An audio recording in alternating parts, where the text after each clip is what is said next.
ભગવાને યાદી કરી કે હે દુર્યોધન, ભલે તે કદાચ અમારા માટે 56 ભોગ બનાવ્યા, પણ આજ તારા મહેલની અંદર કે તારા ભોગની અંદર અમને જરીએ રુચિ નથી. અમે તો વિદુરને ત્યાં જશું. આજે ભગવાન શ્રી કૃષ્ણ પધાર્યા વિદુરજીને ત્યાં. પોતાને ત્યાં ભગવાનને ઓચિંતા આવેલા જોઈ વિદુરજી બહુ રાજી થયા. એકદમ ભગવાનના ચરણની અંદર વંદન કર્યા, પ્રેમથી આવકાર આપ્યો અને પોતાની પાસે જે ફાટેલ બેસવાનું આસન હતું એ ભગવાનને માટે આપ્યું છે. પ્રેમથી ભગવાન બેઠા. ભગવાને યાદી કરી કે હે વિદુરજી, દુર્યોધનને સમજાવવાને માટે આવ્યો હતો, પણ લાગે છે કે દુર્યોધનને સમજવું નથી અને આ દુર્યોધનના હિસાબે આખા હસ્તિનાપુરની પ્રજાને દુઃખ ભોગવવાનો સમય આવશે. ભાઈઓ ભાઈઓની વચ્ચે લડાઈ ન થાય, યુદ્ધ ન થાય, એટલા માટે બધા જ સમજાવવાના પ્રયાસો કર્યા, પણ એ સમજવા જ તૈયાર નથી. આપણી એક કહેવત છે ગામડાની કે જે મનુષ્ય ભર ઊંઘમાં સૂતો હોય તો એને જગાડવો સરળ છે, પણ જાગતો હૂતો હોય એને ઊભો કરવો એ બહુ અઘરું છે. ભર નિંદરમાં હોય ને કોઈ દરવાજો ખખડાવે ને એટલે તરત ઓલો જાગે, કોક આવ્યું છે, તરત ઊભો થઈને દરવાજો ખોલે. પણ બાકી પલંગમાં પીડો ટીવી જોતો હોય, જાગતો હોય અને દરવાજે ખખડાવે એટલે બારીમાંથી ડોકોઈ નાખે, હા કોક આવ્યું છે, પણ વિચાર કરે આફુડા કોક ઊભા થાય, આપણે હુકમ દરવાજો ખોલવો જોઈએ. સૂતાને ઉઠાડવો સરળ છે, પણ જાગતાને બેઠો કરવાની એ બહુ અઘરું છે. એમ આ જગતની અંદર જે સમજતા નથી એને સમજાવવા બહુ સરળ છે, પણ જે મનુષ્યને પોતાના જીવનમાં સમજવું જ નથી તો એને કોઈ સમજાવી ન શકે. ભગવાને કહ્યું કે હે વિદુરજી, દુર્યોધનને સમજાવવાના મેં બધા જ પ્રયાસો કરી લીધા, પણ દુર્યોધનને સમજવું જ નથી. હવે યુદ્ધ અનિવાર્ય બનશે. અને હે વિદુરજી, દ્વારિકાથી નીકળો ત્યારથી નિર્ણય કર્યો હતો કે ભોજન કરવું તો તમારે ત્યાં, મને બહુ ભૂખ લાગી છે, હવે જે કંઈ તમારા ઘરની અંદર રસોઈ હોય મને આપો. અને વાત સાંભળી અને વિદુરજી મૂંઝાણા કે અરે, હવે મારા ઘરની અંદર તો કંઈ પણ વસ્તુ છે નહીં. હા, અગાઉ ભગવાન આવ્યા અને મને યાદી કરી હોત તો ગામમાંથી કઈ સામગ્રી લઈ આવત અને ભગવાનને માટે ભોજનની વ્યવસ્થા કરત, પણ હવે કંઈ છે નહીં અને ભગવાને સમય આવી અને કહ્યું મારે ભોજન કરવું છે. વિદુરના મનમાં સહેજ સંકોચ થયો, એટલા માટે કે વિદુરના ઘરની અંદર તો કેવલ ગંગાના જળની અંદર તાંજળિયાની ભાજી એ બાફીને રાખી છે. વિદુરજીના મનમાં એમ થયું કે અરે, દ્વારિકાથી શ્રી કૃષ્ણને આવી ભાજી મારે અપાય? આવતા સંકોચ થયો. ભગવાન સમજી ગયા. ભગવાન સ્વયં ઊભા થયા અને જે ભાજી હતી એ પાત્રમાં લઈ અને ભગવાન આરોગવા લાગ્યા. અને ભગવાન પાછા બહુ રાજી થયા. ભગવાન એવું બોલ્યા કે હે વિદુર કાકા, દ્વારકાના 56 ભોગની અંદર મને જે આનંદ નથી આવ્યો એ આનંદ તમારી ભાજી ખાતા ખાતા આવે છે. આવી સ્વાદિષ્ટ ભાજી મેં હજી સુધી કોઈ દી ક્યારેય ખાધી જ નથી. લાવો, હોય એટલી આપી દો. વિદુરજીના મનમાં એમ થયું કે આ ભાજીમાં એવો તો કયો સ્વાદ છે કે ભગવાન આમ વારંવાર વખાણતા ગયા, રાજી થતા ગયા અને ખાતા ગયા. નહીતર એ ભાજીની અંદર નથી મીઠું, નથી મરચું, નથી કોઈ વઘાર, નથી કોઈ મસાલા, પણ છતાંય ભગવાન ભાજી ખાતા ગયા અને રાજી થતા ગયા. હવે વિચાર કરો, આપણા ભાણામાં આવી ભાજી કોઈ આપે તો મીઠું ન હોય ને મરચું ન હોય ને કાંઈ સ્વાદ ન હોય, તરત આપણું મોઢું બગડે. તરત કહે અમે કંઈ બીમાર નથી કે આવી ભાજી આપી. આપણે તો રાજી થાય, પાઉં ભાજી હોય તો આવવા દો જમાવટ.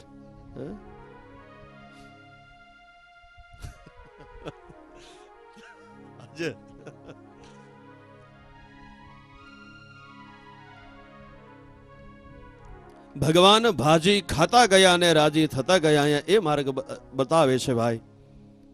ભગવાન આપણને બતાવે છે કે જેને ત્યાં આપણે મહેમાન થઈને ગયા હોય તો આપણી વાણી એવી ન હોવી જોઈએ કે સામેની વ્યક્તિને દુઃખ લાગે.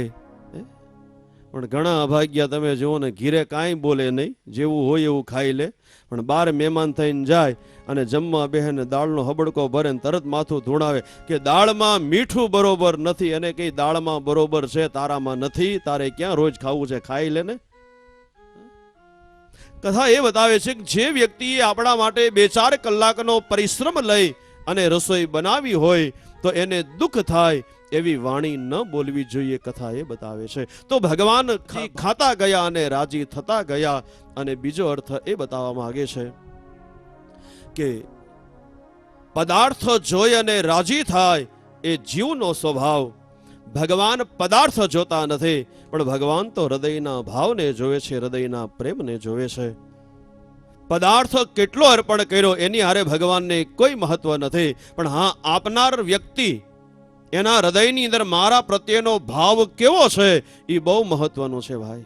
એટલે તો ભગવાને ભાગવત અને ગીતાજી અંદર એ સૂત્ર બતા દિયા કે પત્રમ પુષ્પમ ફલમ તોયમ યો મે ભક્ત્યા પ્રયચ્છતિ. ભગવાન કહે કે કોઈ મને પ્રેમથી તુલસી પત્ર આપે, કોઈ મને ફળ આપે, કોઈ મને ચંદન અથવા તો અર્ઘ્ય જલ આપે તો હું પ્રેમથી સ્વીકાર કરું છું. પણ ક્યારે?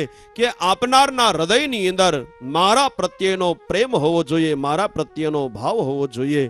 કથા એ બતાવવા માંગે છે ભાઈ કે પદાર્થ જોઈ અને રાજી થાય એ જીવનો સ્વભાવ. ભગવાન પદાર્થ જોતા નથી, ભગવાન તો હૃદયના ભાવને જોવે છે. कोई कहता है भगवान खाता नहीं, भगवान ने કહ્યું ये बात गलत है कि विदुर की तरह कोई खिलाता ही नहीं. ઈશ્વરને પ્રસન્ન કરવાનું સાધન કોઈ હોય તો એ પ્રેમ છે ભાઈ. એટલે તો સુરદાસજીએ પોતાના કીર્તનની અંદર આ સૂત્ર બતાવ્યું છે કે સબસે ऊंची प्रेम सगाई, सबसे ऊंची प्रेम सगाई, सबसे ऊंची प्रेम सगाई, सबसे ऊंची प्रेम सगाई.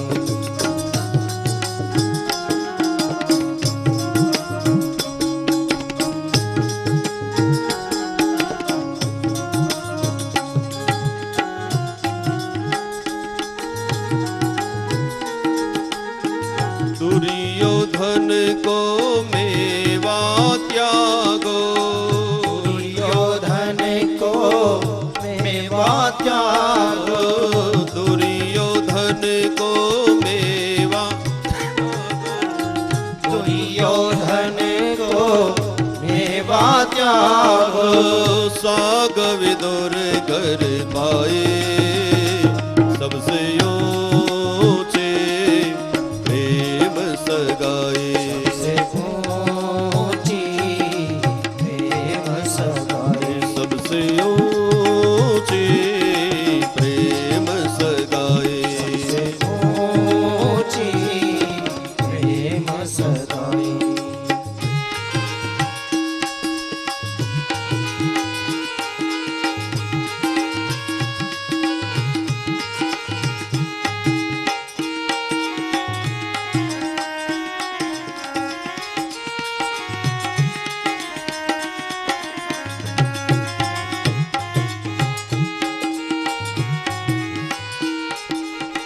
झूठे फल शबरी के खाए, झूठे फल शबरी के खाए, झूठे फल शबरी के खाए, झूठे फल के खाए, प्रेम बिन घोराए, सबसे ऊंचे प्रेम सगाए,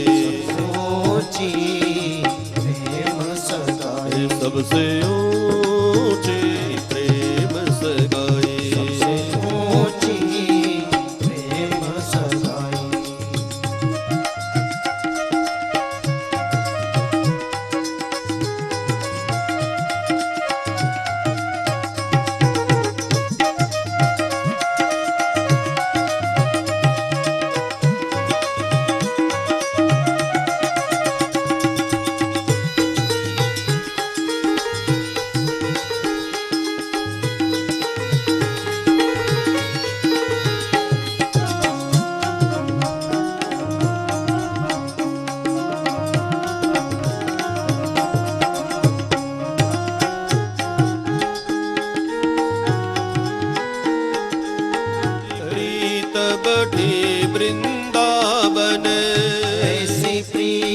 बढ़ी वृंदावन, ऐसी प्रीत बढ़ी वृंदावन, ऐसी प्रीत बढ़ी वृंदावन।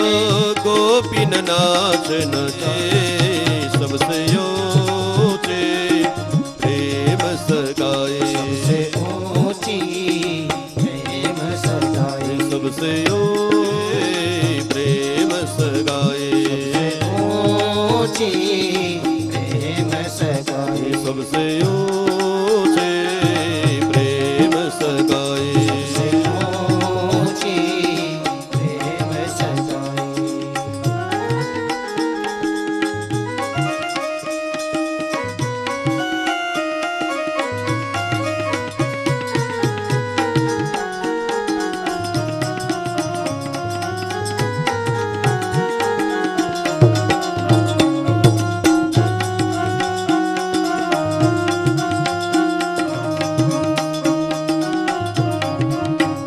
हरे राम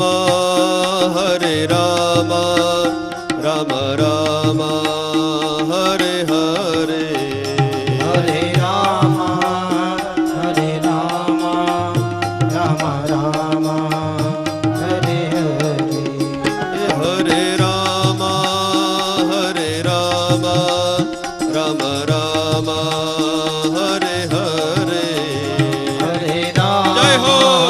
हरे राम राम हरे हरे, कृष्ण हरे कृष्ण कृष्ण कृष्ण हरे हरे, हरे कृष्ण कृष्ण कृष्ण हरे हरे, हरे कृष्ण कृष्ण कृष्ण हरे हरे, हरे कृष्ण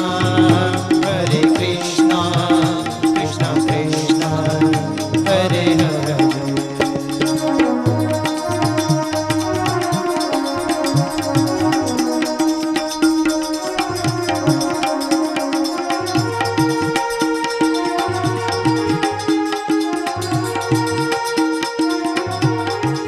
हरे राम हरे राम हरे राम हरे राम हरे राम हरे राम हरे राम हरे राम राम राम हरे हरे, राम राम हरे हरे, राम राम हरे हरे, राम हरे हरे, हरे राम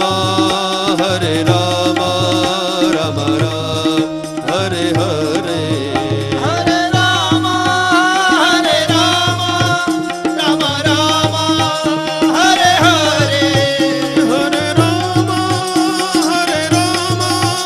राम हरे हरे, हरे राम राम हरे हरे, हरे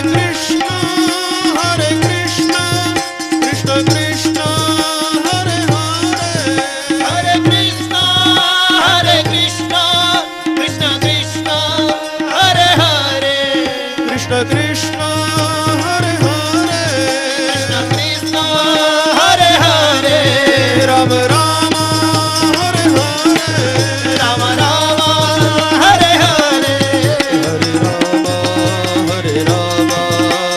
राम हरे हरे, हरे राम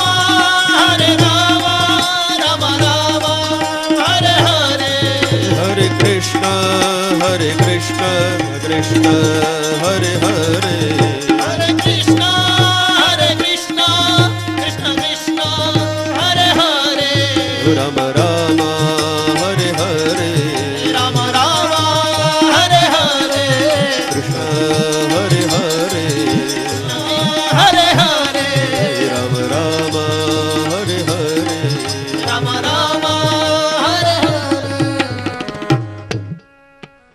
सबसे ऊंची प्रेम સગાઈ ભગવાનને પ્રસન્ન કરવાનો કોઈ સાધન હોય તો એ ભગવાન પ્રત્યેનો ભાવ છે, ભગવાન પ્રત્યેની શ્રદ્ધા છે, ભગવાન પ્રત્યેનો પ્રેમ છે. કદાચ ભગવાનને આપણે હજારો વસ્તુ અર્પણ કરીએ, પણ મનમાં જો ભગવાન પ્રત્યે ભાવ ન હોય, ભગવાન પ્રત્યે પ્રેમ ન હોય, ભગવાન પ્રત્યે જો આપણને શ્રદ્ધા ન હોય, તો હજારો વસ્તુમાંથી એક પણ વસ્તુ ભગવાન સ્વીકારતા નથી કે એની સામુઈ જોતા નથી. અને ભલે ને કંઈ ન હોય, પણ જે કંઈ આપણી પાસે ફળ હોય, પુષ્પ હોય, તુલસી પત્ર હોય, પણ હૃદયથી જો ભગવાનને પ્રેમથી જો અર્પણ કરીશું તો ભગવાન પ્રેમધીન છે. બસ એ વસ્તુનો એનો સ્વીકાર કરશે. આજે ભગવાને વિદુરજીને ત્યાં ભાજી ખાઈ અને રાજી થયા. નહીંતર જે ભાજીની અંદર કંઈ બીજી વસ્તુ જ નથી, તો ભગવાને દુર્યોધનના 56 ભોગને એક બાજુ રાખી દીધા અને ભગવાન સામેથી વિદુરને ત્યાં આવી અને ભાજી ખાધી. ભગવાન એ બતાવે છે કે જીવની સાથે મારે કોઈ જો સંબંધ હોય તો એ પ્રેમનો સંબંધ છે, સ્નેહનો સંબંધ છે. ભગવાને ભોજન કરી થોડી વિશ્રાંતિ લીધી. ભગવાને યાદી કરી કે હે વિદુરજી, હવે થોડા સમયની અંદર ભાઈઓની વચ્ચે લડાઈ થશે. ભગવાન પધાર્યા દ્વારિકાની અંદર. વિદુરજીએ વિચાર કર્યો કે હવે કૌરવ અને પાંડવો આ બંને મારા ભાઈઓના દીકરા છે, અને ભાઈઓના દીકરા બાધે અને મારે ગામમાં રહી અને બધું જોવું અને સાંભળવું, તો એની કરતા અહીંયા જે થવાનું એ ભલે થાય, હું યાત્રા કરવાને માટે વયો જાઉં. વિદુરજી મહારાજ હસ્તિનાપુરને છોડી અને યાત્રા કરવાને માટે આપણે સવારે ચર્ચા કરી ગયા કે વિદુરજીની યાત્રા 36 વર્ષે પૂરી થઈ છે. યાત્રા કરતા કરતા વિદુરજી પધાર્યા છે યમુના નદીના તટ ઉપર. ત્યાં ભગવાનના મિત્ર અને ભગવાનના ભક્ત એવા ઉદ્ધવજી મહારાજના દર્શન થયા. બંને જણા એક રાત્રિ સુધી સૂતા નથી. બંને જણા બેસી અને ભગવાન કૃષ્ણના વાતો કરીશ. વિદુરજીએ યાદી કરી કે હે ઉદ્ધવ, આપ બતાવો દ્વારિકાની અંદર ભગવાન કુશળ છે ને? હું અહીંયાથી હવે દ્વારિકા જવાનો છું ભગવાનના દર્શન કરવાને માટે. ત્યારે ઉદ્ધવજીની આંખમાં આંસુ આવ્યા ને કહ્યું કે હે વિદુરજી, હવે દ્વારિકામાં જવાનું છે નહીં, એટલા માટે કે હવે દ્વારિકા જ નથી. ભગવાન શ્રી કૃષ્ણએ યાદવા સ્થળીનું નિર્માણ કર્યું. ભગવાન શ્રી કૃષ્ણ પણ આ ધરાને છોડી અને પોતાના લોકની અંદર ગયા, અને દ્વારિકા જે હતી એ પણ સમુદ્રની અંદર વિલીન થઈ ગઈ. વિદુરજીના હૃદયમાં દુઃખ થયું. ઉદ્ધવજીએ યાદી કરી કે મને ભગવાને અંત સમયે જ્ઞાન આપ્યું અને ભગવાને મને બદ્રીનારાયણની અંદર તપ કરવાને માટે જવાની આજ્ઞા આપી, તો હું અહીંયાથી હવે બદ્રીનારાયણ જઈશ. વિદુરજીએ યાદી કરી કે હે ઉદ્ધવજી, આપ મને ભગવાને જે જ્ઞાન આપ્યું એ જ્ઞાન મારે સાંભળવું છે, તો આપ મને કહો. પેલા તો ઉદ્ધવે ના પાડી એટલા માટે કે ભગવાન કૃષ્ણના વિયોગની અંદર એમની વાણીને હું પ્રગટ ન કરી શકું, પણ હા, તમારે જો ભગવાને અંત સમયે જ્ઞાન આપ્યું છે એ જાણવાની તમારે જો તમન્ના હોય તો તમે ગંગાના તટ ઉપર હરિદ્વારની અંદર મૈત્રેય ઋષિના આશ્રમમાં જાઓ. તો ભગવાને યાદી કરી છે મૈત્રેય ઋષિને કે હે મૈત્રેયજી, મારો વિદુર જો તમારી પાસે આવે તો એને તમે જ્ઞાન આપજો. અને એ વખતે ઉદ્ધવજી મહારાજ હિમાલય ક્ષેત્રની અંદર ગયા, બદ્રીનારાયણની અંદર, અને મૈત્રેય ઋષિના આશ્રમની અંદર વિદુરજી આવ્યા. ગંગાની અંદર સ્નાન કરી અને મૈત્રેય ઋષિના આશ્રમની અંદર પણ મનમાં સેજ ક્ષોભ છે કે કદાચ મૈત્રેય ઋષિ એમ કહેશે કે ભાઈ તમને હું જ્ઞાન નહીં આપું કારણ કે તમે દાસી પુત્ર છો, તો શું કરવું? પણ એ વખતે મૈત્રેય જે હતા એણે યાદી કરી કે હે વિદુરજી, આપ મનમાં સંશય ન રાખો, તમે કોઈ સામાન્ય નહીં. યાદી કરી કે તમે તો સાક્ષાત યમદેવ છો, પણ તમારાથી એકવાર ભૂલ થઈ એટલે માંડવ્ય ઋષિએ તમને પુત્ર બનવાનો શ્રાપ આપ્યો. બાકી તો આપ યમપુરીની અંદર જીવ માત્રને એના ફળની સજા આપનાર યમદેવ છો. આપ સંશય ન રાખો, અને તમે વ્યાસજીના પુત્ર છો. વ્યાસજી એ મારા પરમ મિત્ર છે. ભગવાને અંત સમયે મને જે જ્ઞાન આપ્યું છે એ જ્ઞાન હું તમને કહીશ. વિદુરજીના હૃદયની અંદર આનંદ થયો છે. વિદુરજીએ યાદી કરી કે હે ગુરુદેવ, હવે મને એ બતાવો, જીવ માત્ર જે કંઈ કર્મ કરે છે એ કર્મ સુખી થવાને માટે કરે છે અને છતાં એને સુખ મળતું નથી, અને ઘણીવાર દુઃખને દૂર કરવાના પ્રયાસ કરે છતાં એનું દુઃખ દૂર થતું નથી. આનું કારણ શું? તો એક જ વાક્યની અંદર મૈત્રેય ઋષિએ બતાવ્યું કે હે વિદુરજી, હવે માનવ માત્ર નહીં, જીવ માત્રને જે કંઈ સુખ અને દુઃખ મળે છે તો એ એના કર્મને આધીન મળે છે. જો આ જીવના કર્મ સારા હશે તો જે જે શરીર એને પ્રાપ્ત થાય તો એમાં એને સુખ મળશે, અને જીવના કર્મ જો ગલત હશે, જીવના કર્મ જો ખરાબ હશે તો જ્યાં જશે ત્યાં એને દુઃખ ભોગવવું પડશે. હે વિદુરજી, સુખ અને દુઃખ એ કોઈના થકી મળતું નથી. બસ નિજ કૃત કર્મ ભોગ સબ ભ્રાતા. જીવ માત્રને સુખ અને દુઃખ પોતાના કર્મને આધીન મળે છે. આમ જોઈએ તો અહીંયા બહુ સિદ્ધાંતો, વેદાંતના સિદ્ધાંતો બતાવ્યા કે ઘણીવાર આપણે એવું માની બેઠા છીએ કે આ વ્યક્તિએ મને સુખી કર્યો અને આ વ્યક્તિએ મને દુઃખી કર્યો, પણ એ તો આપણા મનની પરિભાષા છે. બાકી હકીકતમાં તો કોઈ કોઈને સુખી કરતો નથી, કોઈ કોઈને દુઃખી કરતો નથી. આ દરેકના કર્મ એ જ એને સુખ અને દુઃખ આપનાર છે. જો આપણા કર્મ સારા હશે તો આપણે જ્યાં જશું ત્યાં આપણને સુખ મળશે, અને આપણા કર્મ જો ખરાબ હશે તો જ્યાં જશું ત્યાં આપણને દુઃખની અનુભૂતિ થશે. માનવ માત્ર નહીં, પછી જીવ માત્ર આમાં આવી ગયા. તમે જુઓ, અમારે રાજકોટમાં તો ઘણા લોકો કૂતરાને મોટરમાં બેહાડી અને ફેરવવા નીકળે. આપણે પૂછીએ કઈ બાજુ, તો કે જો ને આ કૂતરાને ચક્કર મરાવવા નીકળ્યો તો લ્યો.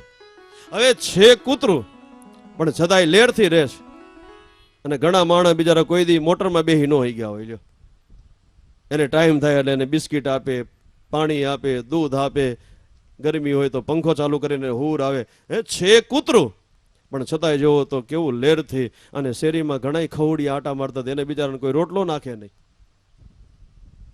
તો આ બતાવ્યું એનું કર્મ. એ માનવ, તમે જો ઘણીવાર ઘરની અંદર, એક જ ઘરની અંદર 10 જણા રહેતા હોય પણ 7 જણા જોવો તો આનંદથી રહેતા હોય, સુખથી રહેતા હોય, અને 3 જણા જોવો તો દુઃખથી રહેતા હોય. નહીતર એક જ ઘરમાં રહેતા હોય, એક જ રસોડે ભોજન કરતા હોય, એક જ ગામમાં, પણ છતાંય 7 જણા લેરથી અને 3 જણા દુઃખથી. તો એનું કારણ એના કર્મ. જે 7 જણા સુખી છે એણે પોતાના પૂર્વ જન્મની અંદર કર્મ સારા કર્યા એટલે એને અત્યારે કાંઈ પડે છતાંય સુખ મળે, અને 3 જણા દુઃખી છે એનું કારણ પણ એના કર્મ ગલત છે એટલે આજે સુખ મેળવવાને માટેના બધા જ પ્રયાસો કરે પણ છતાં એને સુખ મળતું નથી. એનું કારણ એના કર્મ. એ જી તમે જુઓ ને વાત વિચારી, જુઓ ને વાત વિચારી, ઉદ્ધવજી કર્મન કી ગતિયારી, ઉદ્ધવજી કર્મન કી ગતિયારી. જુવાત વિચારી, જુઓ ને વાત વિચારી, ઉદ્ધવજી કર્મન કી ગતિયારી, ઉદ્ધવજી કર્મન કી ગતિયારી.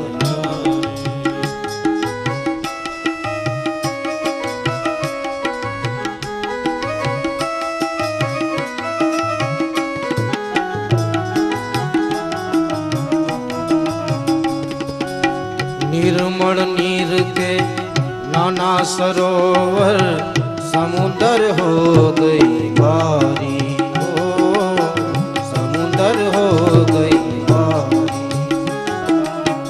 निर्मल नीर के नाना सरोवर समुंदर हो गई बारी, हो समुंदर हो गई बारी. हमरे को बहु रूप दिनो है, हमरे को बहु रूप दिनो है, कोयल हो गई कारी, हो कोयल हो गई कारी. उद्धवजी कर्मन की गतियारी,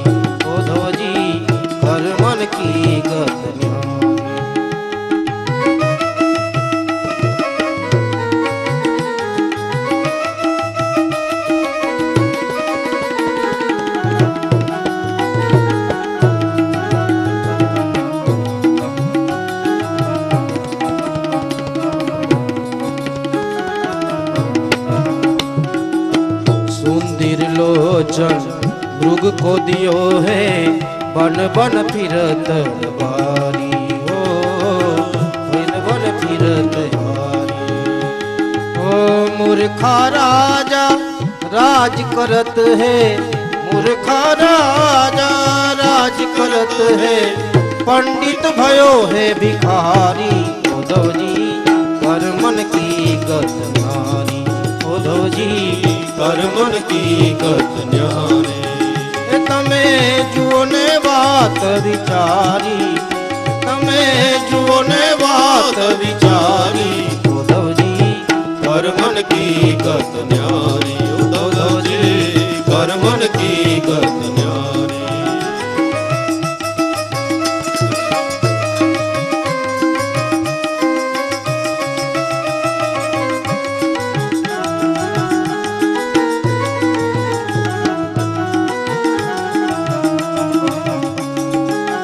लोभी को धन बहुत दियो है, दाता दियो है जुआरी। लोभी को धन बहुत दियो है, दाता को मिले न जुआरी।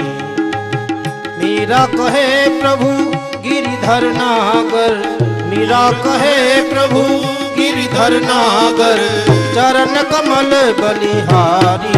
उद्धव जी कर मन की गत न्यारी, उद्धव जी कर मन की गत न्यारी, उद्धव जी कर मन की गत। માત્ર ને સુખ અને દુઃખ એની અનુભૂતિ એ પોતાના કર્મને આધીન છે. એટલે સંત શાસ્ત્ર અને ભગવંત એ જ માર્ગ બતાવે છે કે હે જીવ, તારાથી થાય એટલું તું સત્કર્મ કર. જો સત્કર્મ કરીશ તો જ્યાં જ્યાં જશ ત્યાં તને સુખ મળશે.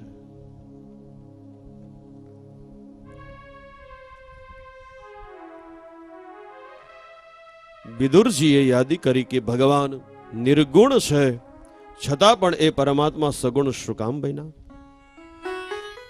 જે પરમાત્માને અવતાર લેવાનું કોઈ કારણ નથી, કોઈ પ્રયોજન નથી. કારણ કે જે પરમાત્મા આખા વિશ્વને પ્રગટ કરે, વિશ્વનું રક્ષણ કરે, એ નિરાકાર બ્રહ્મ એ સાકાર શું કામ બન્યા?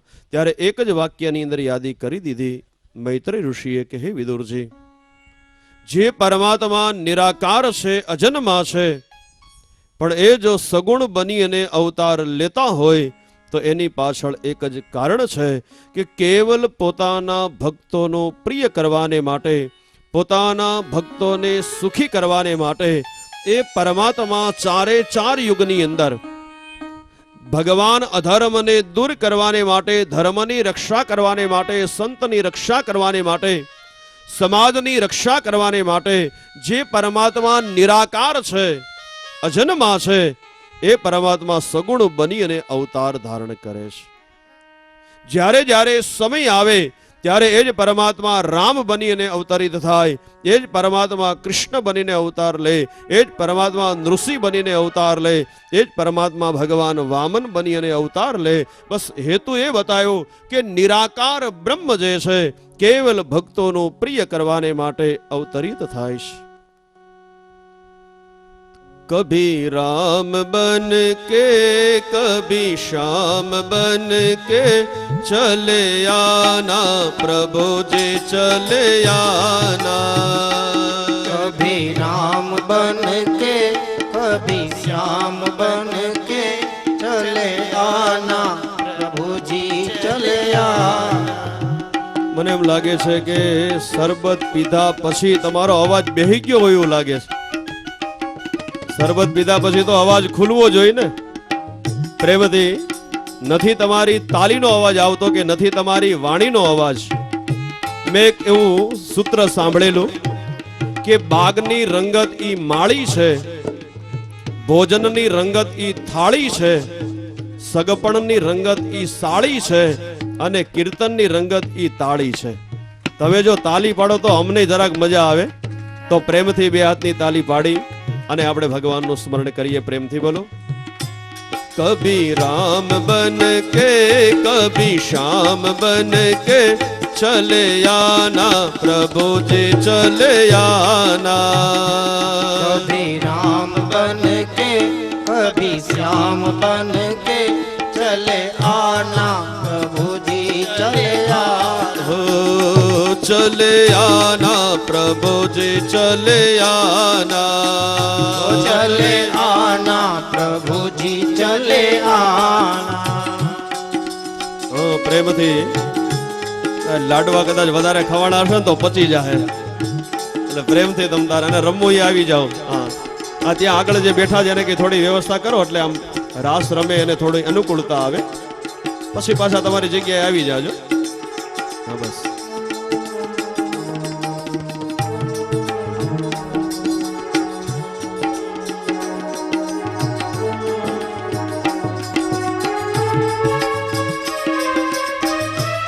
जय हो.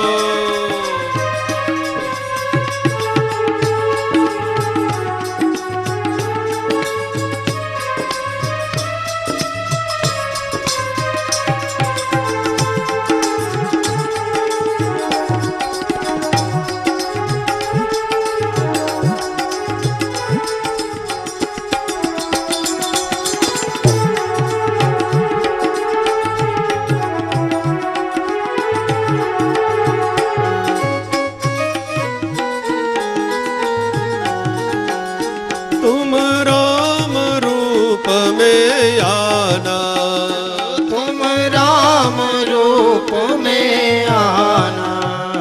तुम राम रूप में आना। तुम राम रूप में आना। सीता साथ लेके धनुष हाथ लेके चले आना प्रभु जी चले आना। सीता साथ लेके धनुष हाथ लेके चले आना प्रभु जी चले आना। सीता साथ लेके धनुष हाथ लेके चले आना प्रभु जी चले आना। सीता साथ लेके धनुष हाथ लेके चले आना प्रभु जी चले आना। कभी राम बन के कभी श्याम बन के चले आना प्रभु चले आना। कभी राम बन के कभी श्याम बन के चले आना प्रभु जी चले आना। चले आना प्रभु जी चले आना।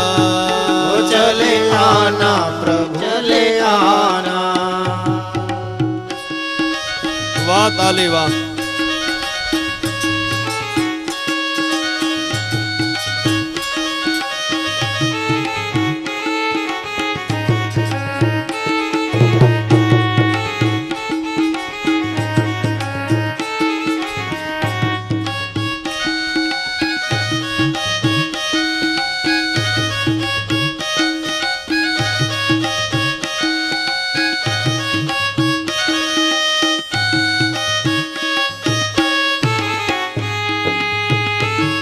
हरि बोल।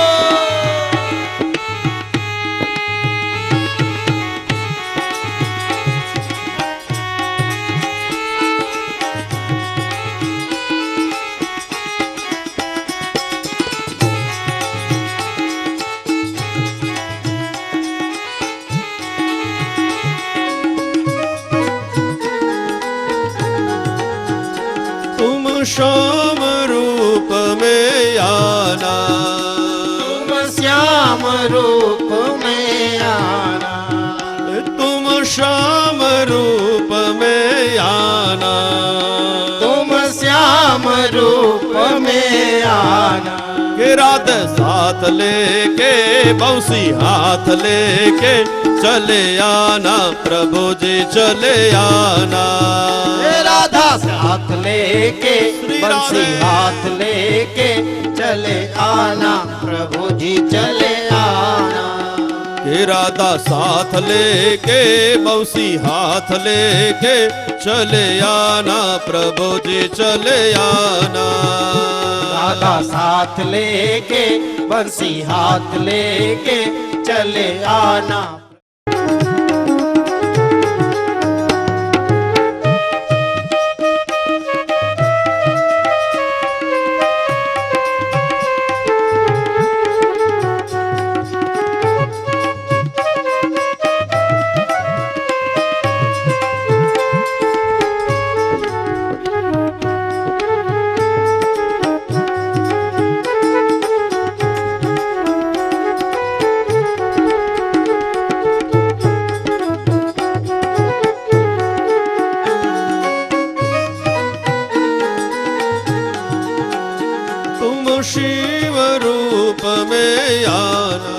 तुम शिव रूप में आना, तुम शिव रूप में आना, तुम शिव रूप में आना।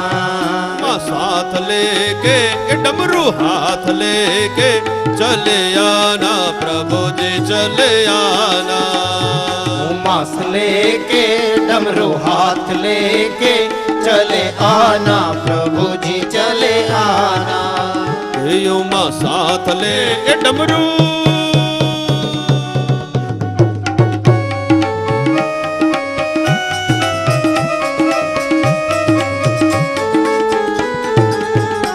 उमा साथ लेके डमरू हाथ लेके चले आना प्रभु जी चले आना। उमा साथ लेके डमरू हाथ लेके चले आना प्रभु जी चले आना। कभी राम बन के कभी श्याम बन के चले आना प्रभु जी चले आना। कभी राम बन के कभी श्याम बन के चले आना प्रभु जी चले आना। तो चले आना प्रभु जी चले आना। तो चले आना प्रभु जी चले आना।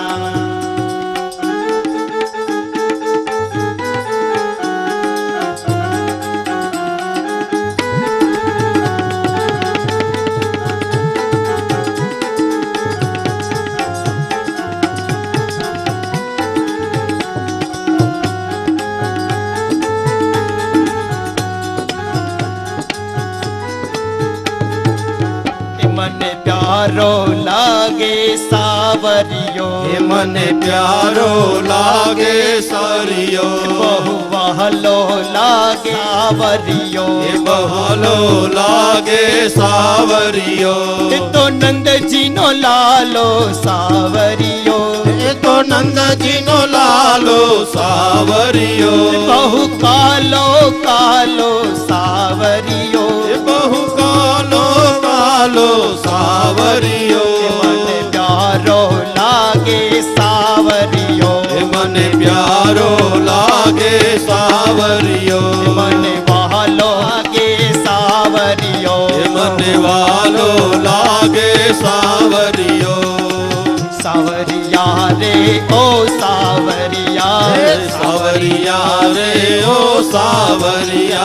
ले गया दिल तू ओ सावरिया, ले गया दिल तू ओ सावरिया। मन प्यारो लागे सावरियो, मन प्यारो लागे सावरियो। बहु वालो लागे सावरियो, बहु वालो लागे वरियो। ए तो जसोदानो जायो सावरियो, यशोदानो जायो सावरियो। ए तो गोपियों नो प्यारो सावरियो, ये तो गोपियों नो प्यारो सावरियो। मने वालो लागे सावरियो, मने वालो लागे सावरियो। मने वालो लागे सावरियो, मने वालो लागे सावरियो। मने वालो लागे सावरियो। मने वालो लागे सावरियो।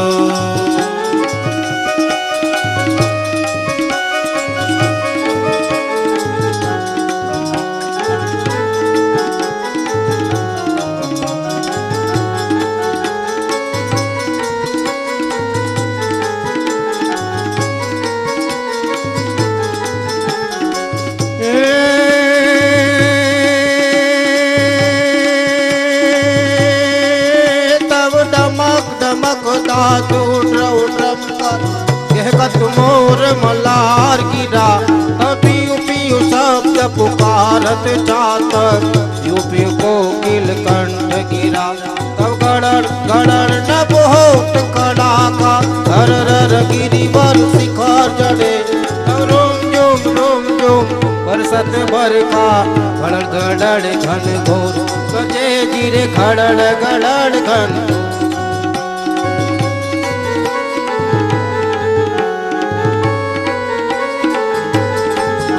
सर सर पर सधर अमर सर अनुसर सर सर वर धर मेर करे हरिहर सूर्य अवर सर अति मनहर हर भर गति उर हरक भरे निर्खत नर प्रबल प्रवर जान निर्जर निकट मुकुट सिर प्रवर्ण में कनरव पट फरर फरर पग घूंगर रंग भर सुंदर श्याम रमे जीरे रंग भर सुंदर श्याम रमे जीरे रंग भर सुंदर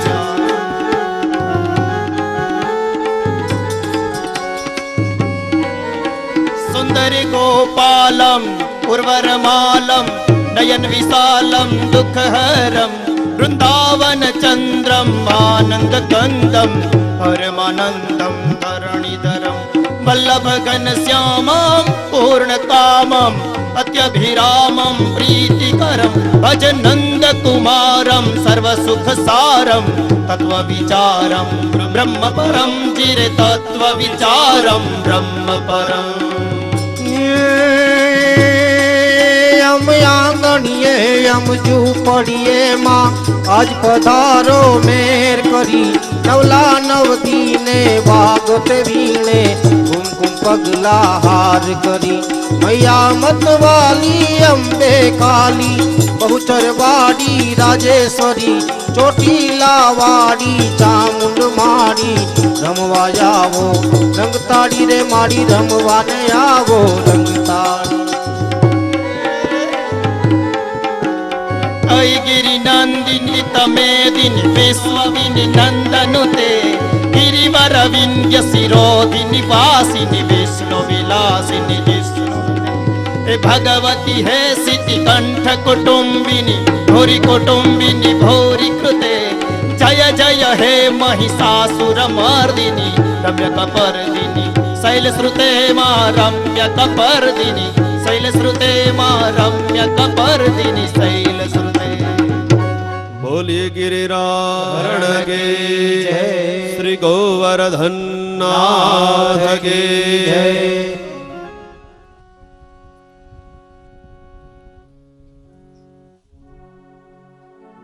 મૈત્રેય ઋષિએ યાદી કરી કે હે વિદુરજી જે પરમાત્મા નિરાકાર છે નિર્ગુણ છે પણ કેવલ ભક્તોનું પ્રિય કરવાને માટે એ જ પરમાત્મા રામ બનીને અવતાર લે શ્યામ બનીને આવે નૃષિ બનીને આવે ચારે ચાર યુગની અંદર ભગવાન અવતરિત થયા છે બસ કેવલ ભક્તોનું પ્રિય કરવાને માટે અને અધર્મને દૂર કરવાને માટે ભગવાન અવતરિત થયા છે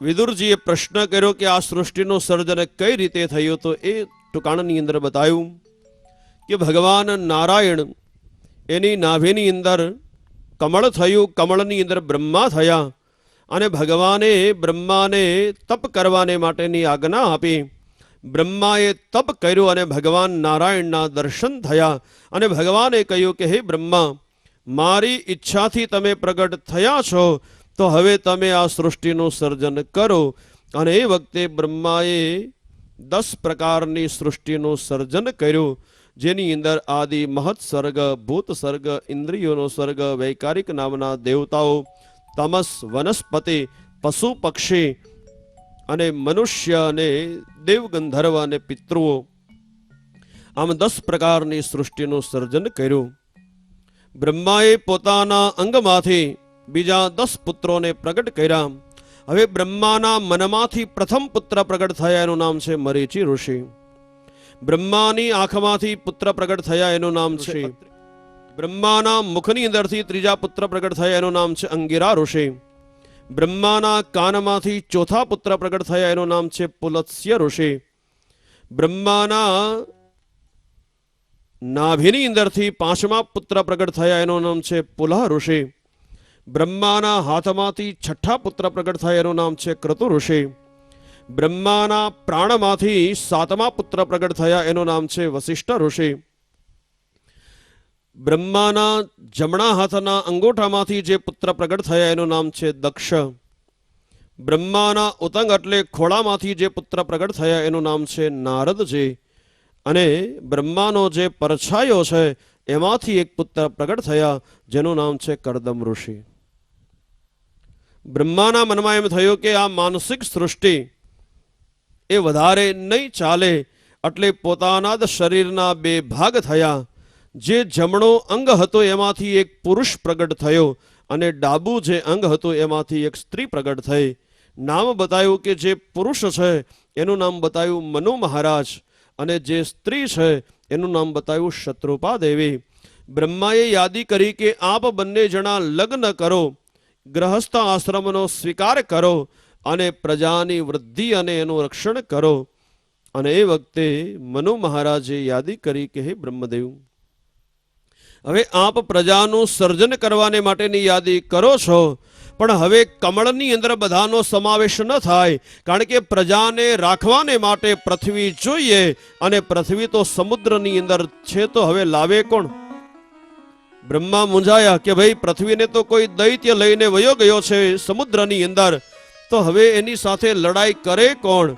અને એ વખતે બ્રહ્માને સળવળાટ નાકની અંદર થયો અને પ્રથમ છીંક આવી, એમાંથી ભગવાન વરાહ જે હતા એ પ્રગટ થયા અને કહ્યું કે હે દેવતાઓ, તમે કોઈ ભય ન રાખશો.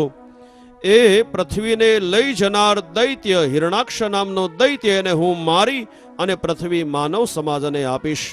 ભગવાન વરાહ જે હતા એ ગયા સમુદ્રની અંદર. પૃથ્વીને દબાવીને રહેલો દૈત્ય નામ છે હિરણાક્ષ, એની સાથે ભગવાને યુદ્ધ કર્યું. યુદ્ધની અંદર ભગવાને હિરણાક્ષનો વિનાશ કરી અને પૃથ્વીને લાવી અને સ્થાપિત કરી અને દેવતાઓએ ભગવાનનો જય આ ભગવાનનો પ્રથમ અવતાર, દેવતાઓએ અને ઋષિએ ભગવાનનો જય જયકાર કર્યો છે. બોલીએ શ્રી વરાહ નારાયણ ભગવાન કી જય. ભગવાન વરાહ નારાયણ એ પ્રગટ થયા છે. પણ વિદુરજીએ તરત યાદી કરી, મહારાજ ઉભા, હમણાં આપ એમ કહી રહ્યા છો કે ભગવાનની નાભીની અંદર કમળ થયું, કમળની અંદર બ્રહ્મા થયા, બ્રહ્માએ પોતાના અંગમાંથી 10 દીકરાઓને પ્રગટ કર્યા, તો પછી આ હિરણાક્ષ આવ્યો ક્યાંથી? તો ગતકલી કથા બતાવી કે ભગવાનના પાર્ષદો, વૈકુંઠની અંદર ભગવાનનો જે નિવાસસ્થાન છે એના દરવાજે ભગવાનના 2 પાર્ષદો રહે છે, નામ છે જય અને વિજય. પણ ભગવાનના સાનિધ્યમાં રહેવાથી આ 2 ભાઈઓને અભિમાન થયું કે અમે જેને દરવાજાની અંદર જવા દઈએ એને ભગવાનના દર્શન થાય અને અમે જેને અંદર જવા ન દઈએ તો એ મનુષ્ય ભગવાનના દર્શન કરી શકે નહીં. બસ આમ ભગવાનના સાનિધ્યમાં 2 ભાઈઓને અભિમાન થયું અને સનકાદિક ઋષિઓ દર્શન કરવાને માટે આવ્યા અને 2 ભાઈઓએ અભિમાનમાં એને અટકાવી દીધા. આપણી એક કહેવત છે કે ઘણીવાર સાહેબ કરતા પટ્ટાવાળાનો પાવર વધારે હોય, કારણ કે 12 ખુરશી નાખીને બેઠો હોય. 2 ભાઈઓએ આડી લાકડી રાખીને કહ્યું, એ કોને પૂછીને અહીંયા આવ્યા? જાઓ, વયા જાઓ. સનકાદિક ઋષિઓ કહે છે અહીંયા અમે ઠાકોરના દર્શન કરવાને માટે. તો કે ભલે આવ્યા, અત્યારે નહીં થાય, અમારી જેરી ઈચ્છા થશે ત્યારે અમે તમને અંદર જવા દેશો, બાકી અહીંથી વયા જાઓ. આમ બંને ભાઈઓએ અટકાવ્યા અને ઋષિઓએ શ્રાપ આપ્યો કે તમે ભગવાનના સાનિધ્યમાં રહેવાને માટે અધિકારી નથી, એટલા માટે કે ભગવાનના સાનિધ્યમાં રહેવા છતાં પણ તમારા હૃદયમાંથી વિષમતા ન ગઈ તો વિષમતા વાળો માનવ એ ભગવાનની પાસે રહી ન શકે. જાઓ તમે બંને ભાઈઓ રાક્ષસ બની અને 3 અવતાર લ્યો. 2 ભાઈઓને પોતાની ભૂલ સમજાણી ભગવાનની પાસે આવી અને ક્ષમા માગી. ભગવાને કહ્યું કે જાઓ તમારે અવતાર તો લેવો જ પડશે, પણ તમારી ઈચ્છા કંઈ ખરી? ત્યારે 2 ભાઈઓ બોલ્યા હા. બંને ભાઈઓ કહે છે અમે ભલે રાક્ષસ બની અને અવતાર લઈએ એમાં ના નહીં, પણ હે ભગવાન અમને એ વચન આપો કે રાક્ષસ શરીરમાં તમારા સિવાય અમને જગતમાં કોઈ મારી શકે નહીં. બસ 3 જન્મની અંદર તમારા હાથથી જ અમારા 2 ભાઈઓનું મરણ થાય, આ અમે માગીએ છીએ. ભગવાને કહ્યું કે તમે તો પીડા પણ મને પછાડ્યો, હવે તમને મારવાને માટે મારે તો વૈકુંઠ છોડી અને પૃથ્વી ઉપર આવવું પડે ને. પણ ભગવાને કહ્યું કંઈ વાંધો નહીં, જાઓ તમારા 2 ભાઈઓ એને મારવાને માટે મારા 4 જન્મ અવતાર થશે. તો એ બંને ભાઈઓ પ્રથમ અવતારની અંદર સતયુગની અંદર હિરણાક્ષ અને હિરણ્યકશિપુ થયા કે હિરણાક્ષનો વધ ભગવાન વરાહ બની અને એને વિનાશ કર્યો અને હિરણ્યકશિપુ એને મારવાને માટે ભગવાન ઋષિ બની અને પ્રગટ થયા.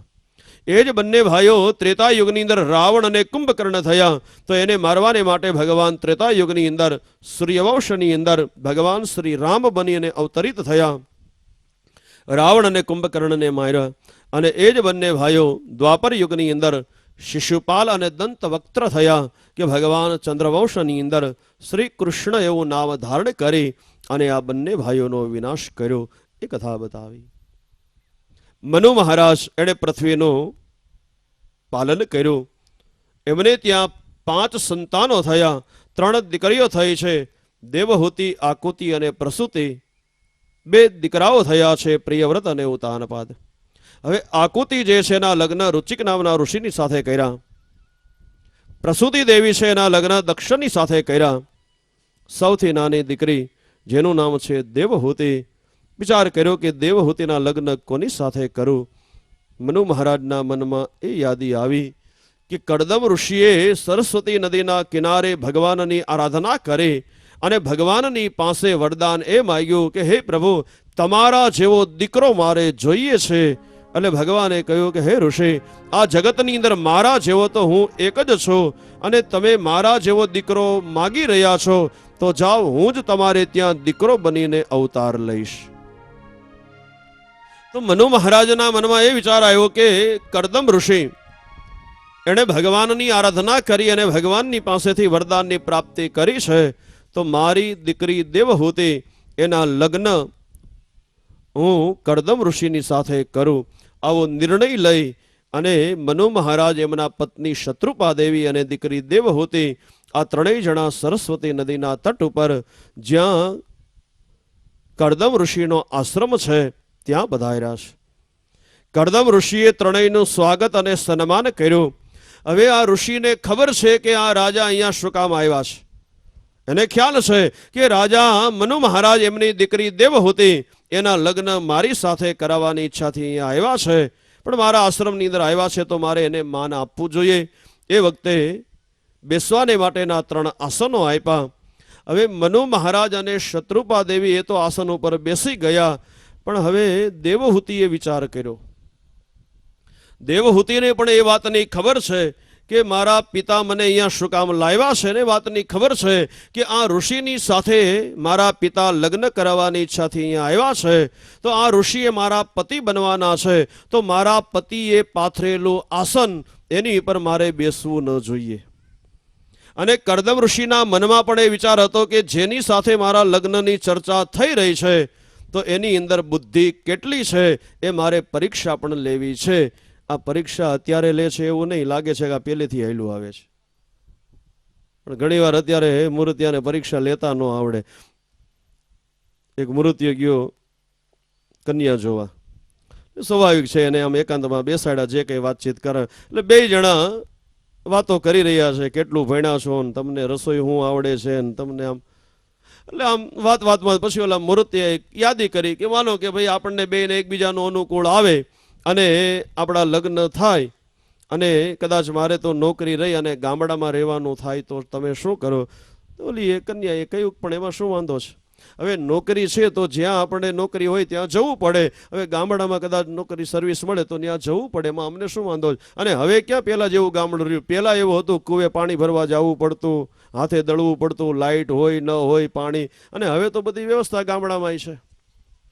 પણ ઓલો કહે કે માનો કે આપણે ગામડામાં રહેતા હોય, હું ક્યાંય બહાર ગામ ગયો હોઉં અને સાંજે કોઈ આવે તમે શું કરો. તો ઓલે કહ્યું પણ એમાં શું વાંધો, તમે ન હો તો કંઈ અમે મહેમાનને કંઈ ઓછું સ્વાગત ન કરીએ. અરે તમે નથી એવું અમે ખ્યાલય ન આવવા દઈએ, અને જે રીતે જેવા મહેમાન એ રીતે અમે એને સ્વાગત કરીએ, સન્માન કરીએ. અરે જમવાનો સમય હોય તો જમાડીએ, ચા પાણી નાસ્તો, બાકી એમને જવા ન દઈ. પણ ઓલો કહે છે માનો જમવાની તૈયારી કરવાની હોય પણ મારા ઘરની અંદર શાકભાજી ન હોય તો તમે શું કરો. ઓલી કે પણ શાકભાજી ન હોય કાંઈ વાંધો નહીં, અમે તો કઢી કરીને કઢી આપીએ. પણ ઓલો કહે છે કઢી માટે હળદર જોઈએ, મીઠું જોઈએ, ધાણા જીરું જોઈએ. હવે માનો કે મારા ઘરની અંદર મીઠું ન હોય તમે શું કરો. અને કન્યાનો મગજ ગયો કે તો ઊભો થઈને હાલતો થા. હવે જેના ઘરમાં મીઠું ન હોય તો એની યારે પરણીને મારે કરવું શું. તો આ કોઈ પરીક્ષા નથી. આજે દેવહૂતિની અંદર બુદ્ધિ કેટલી છે એ જાણવાને માટે આસન પાથર્યું. અને દેવહૂતિએ વિચાર કર્યો કે ઋષિએ મારા પતિ બનવાના છે તો એણે પાથરેલું આસન એની ઉપર મારે બેસાય નહીં, અને હવે જો ન સ્વીકારું તો ઋષિએ આપેલું આસનનો અપરાધ થયો ગણાય. એટલે દેવહૂતિ બેઠા નીચે પણ પોતાનો જમણો હાથ જે હતો એ આસન ઉપર રાખ્યો, અને ઋષિને ખ્યાલ આવી ગયો કે નહીં, હવે બુદ્ધિશાળી કન્યાની સાથે લગ્ન કરવામાં કોઈ વાંધો નથી. એકવાર કબીરની પાસે એક યુવાન આવ્યો અને યાદી કરી કે મારે લગ્ન કરવા છે, તો લગ્ન કરું કે ન કરું. એટલે કબીરે યાદી કરી કે ભાઈ હવે આ તો લગ્નનો મામલો છે, તારી ઈચ્છા, બીજું શું. જો તને સદાચાર અને સંસ્કારી સ્ત્રી મળે તો લગ્ન કરી લે, અને નહીતર તું લગ્ન કરતો નહીં. કરદમ ઋષિ અને દેવહૂતિના લગ્ન થયા. સમય આમ પસાર થયો. ભગવાને વચન આપ્યું હતું, એ વચન પાળવાને માટે પ્રભુ પણ તૈયાર છે. પણ એ વખતે ઋષિએ પોતાનું જે ઐશ્વર્ય હતું એ પ્રગટ કર્યું છે. ઘણા વર્ષો પર્યંત કરદમ ઋષિ અને દેવહૂતિ એણે ભગવાનની આરાધના કરી, અને મંત્રના પ્રયોગ દ્વારા પ્રથમ વિમાનની રચના એ આ ઋષિએ કરી, જેની અંદર હજારો વસ્તુઓ અને હજારો સેવકોની સાથે આ વિમાન જે હતું એ અંતરિક્ષની અંદર 100 વર્ષ સુધી પરિભ્રમણ કરી અને વિમાન નીચે આવ્યું.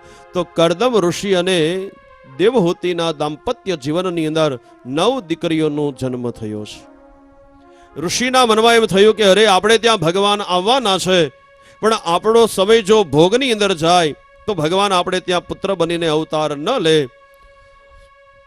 જે ઐશ્વર્ય પ્રગટ કર્યું હતું એ બધું જ ઐશ્વર્ય પાછું લુપ્ત કર્યું, અને સરસ્વતીના તટ ઉપર આવીને સમય પસાર કરવા લાગ્યા. ભગવાનને પ્રગટ થવાનો સમય નજીક આવ્યો. બરોબર ભાદરવો મહિનો છે, શુક્લ પક્ષ છે, છઠની તિથિ છે, અને મધ્યાહનનો કાળ છે. અને એ વખતે કરદમ અને દેવહૂતિના આશ્રમની અંદર ભગવાન નારાયણ એક કપિલ દેવ એવા નામથી ભગવાને અવતાર લીધો. દેવતાઓને ખબર છે કે આ સાંખ્ય શાસ્ત્રનો ઉપદેશ કરવાને માટે ભગવાન નારાયણ એણે અવતાર લીધો, અને અંતરિક્ષમાંથી દેવતાઓએ ભગવાન કપિલ નારાયણનો જય જયકાર કરી પુષ્પની વૃષ્ટિ કરી. બોલી શ્રી કપિલ નારાયણ ભગવાન કી. ભગવાન કપિલ નારાયણ એના ચરણની અંદર દેવતાઓએ આવી વંદન કર્યા. કરદમ ઋષિએ સંન્યાસની દીક્ષા લીધી. એ પેલા દેવહૂતિએ યાદી કરી, મહારાજ આપ સંન્યાસ બની અને વનમાં જાવ એની ના નહીં, પણ હવે આ 9 દીકરીઓ એના લગ્ન તો કરો આપ. અને એ વખતે બ્રહ્મા એ પોતાની સાથે 9 ઋષિઓને લઈને આવ્યા હતા. તો આજે 9 ઋષિઓની સાથે કરદમ ઋષિ એણે પોતાની 9 દીકરીઓના લગ્ન કર્યા. જે મરીચી નામના ઋષિ છે એને કલા નામની દીકરી, અત્રિ નામના જે ઋષિ છે એની સાથે અનસુયાના લગ્ન કર્યા. પુલસ્ય જે અંગિરસ નામના જે ઋષિ છે એની સાથે શ્રદ્ધા નામની દીકરી, પુલસ્ય જે છે એને ત્યાં હવિર્ભૂ, પુલહ ઋષિને ત્યાં ગતિ, ક્રતુ નામના ઋષિ એને ત્યાં ક્રિયા, ભૃગુ ઋષિને ત્યાં ખ્યાતિ નામની કન્યા, વશિષ્ઠ જે છે એને ત્યાં અરુંધતી નામની દીકરી, અને અથર્વ નામના ઋષિ જે છે એને ત્યાં શાંતિ નામની પોતાની દીકરી. આ 9 ઋષિઓની સાથે પોતાની 9 દીકરીઓના લગ્ન કર્યા. જતા જતા યાદી કરી કે હે દેવી, આપણે ત્યાં જે પુત્ર બનીને પ્રગટ થયા છે એને તમે કોઈ સામાન્ય મનુષ્ય ન માનશો. એ સાક્ષાત પરમાત્મા છે, અને તમારું પ્રિય કરવાને માટે એ પ્રભુ અહીંયા આવ્યા છે. તમને જ્યારે જ્ઞાન જાણવાની ઈચ્છા થાય ત્યારે તમે પ્રભુની પાસે જજો, અને એ પરમાત્મા તમને જ્ઞાન આપશે. કરદમ ઋષિ ભગવાનને વંદન કરી વનની અંદર ગયા. સરસ્વતી નદીનો કિનારો છે, જેને આપણે અત્યારે સિદ્ધપુર કહીએ છીએ. આ સિદ્ધપુર એ જ ભગવાન કપિલ નારાયણ એનું જન્મસ્થળ છે. હવે તો ઘણો સમય ગયો, ભગવાન યુવાન થયા. ભગવાન બેઠા છે પીપળાના વૃક્ષની નીચે. માના હૃદયની અંદર થયું કે આજ હું ભગવાનની પાસે કંઈક જ્ઞાન જાણવાની ઈચ્છાથી જાઉં. ભગવાનના ચરણની અંદર વંદન કર્યા અને કહ્યું કે હે પ્રભુ, મારા મનની અંદર જે થોડા પ્રશ્નો મને મૂંઝવી રહ્યા છે એનું આપ મને સમાધાન કરો. અહીંયા થોડા પ્રશ્નો માતાએ કર્યા કે હે પ્રભુ, હવે એ બતાવો કે ચેત ખલસ્ય બંધાય મુક્તયે ચાત્મનો મતમ ગુણેશુ સક્તમ બંધાય રતમ બાપોંસે મુક્તયે. ભગવાનના ચરણની અંદર વંદન કરી અને માં કહે છે કે હે પ્રભુ, મને એ બતાવો કે આ જગતની અંદર બંધન કોને કહેવાય અને મુક્ત કોને કહેવાય, એ મારે સાંભળવું છે. ભગવાને કહ્યું, હે માં, નાના એવા સૂત્રની અંદર તમને બતાવી દઉં. હવે જે મનુષ્ય એવો વિચાર કરે કે આ વસ્તુ વગર મારે ચાલે નહીં, તો એ બંધાયેલો છે. પછી વનમાં રહેવા વાળો ઋષિ હોય તો એ ભલે, અને ઘરની અંદર રહેવા વાળો ગ્રહસ્થી હોય તો એ ભલે, પણ મનમાં એમ વિચાર કરે કે આ વસ્તુ વિના મારે હાલે નહીં, આ વસ્તુ મારે જોઈએ એટલે જોઈએ, તો એ બંધાયેલો છે. અને મુક્ત એ છે કે મારી ઈચ્છાથી જે કંઈ વસ્તુ એને મળી લે તો એ પ્રેમથી સ્વીકાર કરી લે, અને કદાચ વસ્તુ ન મળે તો એ મેળવવાને માટે કોઈ પ્રયાસ નહીં, કોઈ પુરુષાર્થ નહીં. हाँ, मिल गया सो ले लिया, बस नहीं मिला उसे छोड़ दिया. अथवा तो भगवान कहे છે કે કદાચ અણગમતી વસ્તુ મળી હોય એને મનગમતી જે બનાવી લે તો એનું નામ મુક્ત છે. પછી એ સાધુ હોય તો એ ભલે, એ સંન્યાસી હોય તો એ ભલે, બ્રાહ્મણ હોય તો એ ભલે, ક્ષત્રિય હોય તો એ ભલે, વૈશ્ય હોય તો એ ભલે, અણગમતું મળે અને છતાં એને મનગમતું બનાવી લે તો આ મુક્ત છે. અને એમ માને કે આ વિના મારે, માનો કોઈ સુવાનો સમય થાય અને તરત કે ભાઈ મને ગાડલું હોય તો જ ઊંઘ આવે, મને નીચે ઊંઘ ન આવે, તો એ બંધાયેલો છે. ભોજન કરવા બેસે અને તરત કે નહીં મને કારેલાનું શાક ન ભાવે, મારે તો બટેટાનું શાક જોઈએ, તો એ બંધાયેલો છે. અને મુક્ત એ છે કે જ્યાં સુવાનો સમય થાય અને જેને ઊંઘ, પછી એ કદાચ સુવાને માટે 5 ગાડલા હોય તો એ ભલે, ગાડલા ઉપર હોવે તોય ઊંઘ આવી જાય, અને નીચે કોથળામાં હોવું પડે તોય ઊંઘ આવી જાય, તો હે માં, એ મુક્ત છે. મહત્વની વાત એ કરી ભગવાને કે હે માં, હવે આ મુક્ત કોને કરવાનું છે? તો ભગવાને કહ્યું કે આપણા મનને, કારણ કે આત્મા એ અજર અમર છે અને શરીર એ નાશવંત છે. તો સંસારના પદાર્થની અંદરથી મનુષ્ય પોતાના મનને મુક્ત કરવાનું છે. અને હે માં, જે મનુષ્યનું મન સંસારના પદાર્થની અંદરથી મુક્ત થઈ ગયું, એ જ્યાં બેઠો છે ત્યાં એને મુક્તિ. મુક્તિની પરિભાષા બહુ સરળ બતાવી કે સંસારના મોહનો ક્ષય થાય એટલે એ જીવાત્માને મોક્ષ મળી જાય. તો આ સંસારના પદાર્થની અંદરથી મનને ધીમે ધીમે હટાવી અને પ્રભુના ચરણની એકાગ્ર કરો, તો જેનું મન મુક્ત બની ગયું, તો એ જ્યાં બેઠો છે ત્યાં એને મુક્તિ અને મોક્ષની અનુભૂતિ. તો જ્યાં સુધી સંસારના બંધનની અંદરથી મનને છૂટું ન કરો, ત્યાં સુધી જીવાત્મા પ્રભુના સાનિધ્યમાં જઈ ન શકે. 4-5 વ્યક્તિ, સાયંકાલનો સમય છે એટલે નદીને પાર કરી અને સામે ગામ જવું છે. નદીની અંદર પાણી ઘણું છે એટલે 5 જણા એક નાવની અંદર બેઠા અને વિચાર કર્યો કે આપણે 5 જણા નાવને ચલાવીએ તો અડધી કલાકમાં આપણે સામે કિનારે પહોંચી જશું. આમ 5 જણા, સાયંકાલનો સમય થઈ ગયો છે, સૂર્યાસ્ત થઈ ગયો છે, 5 નાવમાં બેઠા અને 5 જણા નાવને સામે કિનારે લઈ જવાને માટે જે ઓલા હલેસા હતા એ હલેસા મીંડા મારવા. પણ કલાક ગઈ, 2 કલાક ગઈ, 3 કલાક ગઈ, 5 કલાક ગઈ. આ 5 જણા હલેસા મારી મારીને થાકી ગયા, પણ કોઈ હિસાબે સામો કિનારો આવે નહીં. વાતો કરવા લાગ્યા, અરે કિનારો સામે દેખાય છે, ત્યાં લોકો બેઠા છે, એની વાતો સંભળાય છે, અને રોજ આપણે અવર જવર કરીએ છીએ, પણ અડધી કલાક કે કલાકમાં તો આપણે પહોંચી જઈએ, અને એની બદલીમાં 5-5 કલાક થઈ. આ હલેસા મારી મારીને આપણા હાથે દુખવા માંડ્યા, અને છતાંય હજી સામો કિનારો આવ્યો નહીં. આમ હલેસા મારતા મારતા 5 જણા એવા થાકી ગયા કે આખી રાત વહી ગઈ અને સવારે દી ઉગી ગયો. પણ જ્યાં જોવે ત્યાં નાવ હતી, ત્યાં ને ત્યાં 1 ફૂટ આગળ હાલી નહોતી. 5 જણા વિચાર કરે કે આખી રાત્રિ આપણે 5 જણાએ હલેસા મારી મારીને થાકી ગયા, અને છતાંય નાવ હતી, ત્યાં ને ત્યાં કિનારો આવ્યો નહીં. પણ જ્યાં પાછળ જોવે ત્યાં પોતાની ભૂલ સમજાણી કે નાવને મોટું દોરડું બાંધી અને ખીલે ધરબી અને આમ રાંઢવેથી બાંધ્યું હતું. 5 જણા હસવા લાગ્યા કે અરે, આ ખીલેથી દોરડાની ગાંઠ છોડતા તો આપણે ભૂલી ગયા, હલેસા મારી મારીને થાકી ગયા, પણ આ ખીલેથી દોરડું છોડીએ તો નાવ આગળ હાલે ને. કથા બતાવી આપણા માનવ માત્રની ભાઈ કે આપણે આ માનવ શરીરને ધારણ કરી અને ભગવાનના ધામની અંદર ભગવાન બહુ દૂર નથી, બસ હૃદયની અંદર પડદો હટાવી દો એટલે ભગવાન સામે જ છે. પણ આપણે નાવની અંદર તો બેઠા ભક્તિના હલેસા મીંડા મારવા. કથા હોય ન્યા જાય, મંદિર હોય ન્યા જાય, યજ્ઞ હોય ન્યા જાય, સેવા હોય ન્યા જાય, જપ કરીએ તપ કરીએ, આમ ભક્તિ રૂપીના હલેસા આપણે ઘણાય માર્યા. પણ આ મન રૂપી દોરડું જે સંસારની હારે જે બાંધી દીધું છે એની ગાંઠ છોડતા આપણે ભૂલી ગયા છીએ. બસ એકવાર સંસારના પદાર્થોની અંદરથી મન મુક્ત બની ગયું તો એને મોક્ષ સુલભ બનશે. તો ભગવાને યાદી કરી કે હે માં, સંસારના પદાર્થની અંદર મન જેનું મુક્ત બની ગયું છે એ જ મને પ્રાપ્ત કરી શકે.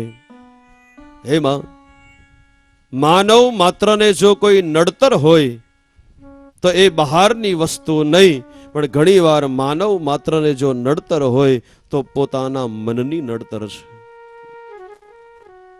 એકવાર બે ગુરુના શિષ્ય, ગુરુને કઈ કામ હતું એટલે બંને જણને ગામની અંદર મોકલા. હવે બંને જણા બ્રહ્મચારી, નૈષ્ઠિક બ્રહ્મચારી. જે ગુરુએ કામ બતાવ્યું હતું એ કામ પૂરું કરી અને બંને જણા આવતા હતા. મધ્યાહનનો સમય છે, બંને જણા વાતો કરતા કરતા હવે એમાં ઘટના બની કે કોઈ ગામની બાજુમાંથી પસાર થયા. ગામની બહાર કૂવો છે અને એ કૂવાએ એક યુવાન સ્ત્રી પાણી ભરવાને માટે આવી હતી. બંને જણા નીચું જોઈને ચાલ્યા રહ્યા. એમાં આ યુવાન સ્ત્રી એને ધ્યાન ન રહ્યું, પગ લપસો અને એકદમ આ સ્ત્રી જે યુવાન હતી એ કૂવાની અંદર રાડો નાખવા લાગી. અરે કોઈ આવીને મને બચાવો. હવે આજુબાજુ કોઈ હતું નહીં. આ બે યુવાન બ્રહ્મચારી ત્યાંથી પસાર થયા. પણ એક જણે તરત નિર્ણય લીધો કે હવે જો આને બચાવવામાં નહીં આવે તો હમણાં એના પ્રાણ જશે. એટલે એકદમ યુવાન તૈયાર થયો. તો બીજો જે હતો એને ના પાડી રહેવા દે, આપણે બ્રહ્મચારી છીએ, આપણાથી સ્ત્રીને સ્પર્શ કરાય નહીં. પણ પેલા એ કઈ વાત ન સાંભળી, એકદમ આવી કૂવામાં પડી, યુવાન સ્ત્રીનો હાથ પકડી અને બહાર કાઢી અને વંદન કર્યા. સ્ત્રીએ કે આપ હતા તો મારા પ્રાણ બચ્યા, જો આપ સમયસર ન આવ્યા હોત તો મારો પ્રાણ જાત. પેલા યુવાને પણ કઈ બોલ્યા નહીં, હાથ જોડ્યા, બંને જણા ચાલતા થયા.